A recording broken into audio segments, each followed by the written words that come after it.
Moje ime je Marko Pogačnik in s tole knjigo, ki jo imenujem Ples zemljine preobrazbe, skušam pokazati, da pri tako imenovanih podnebnih spremembah ne gre samo za podnebne spremembe, temveč da gre za celo vrsto globokih procesov, ki se dogajajo v človeku, v naravi in z zemljo. Prihajamo v tretje tisočletje, v neko novo fazo razvoja zemlje in človeka, in jaz imam mnogo izkušenj zato, ker delam na terenu, delam v različnih pokrajinah, različnih kontinentih.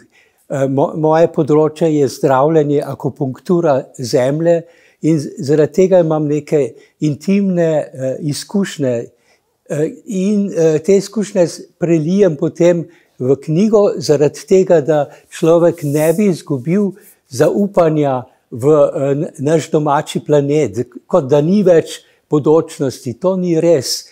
Zemlja pripravlja neko novo fazo razvoja, ki je večdimenzionalna, ki odpira neke nove razsežnosti za razvoj, tako človeka, kot vseh drugih bitij, vidnih in nevidnih. In s tem skušam tudi pomagati, da se prežene strah pred bodočnostjo in vrne zaupanje v življenje.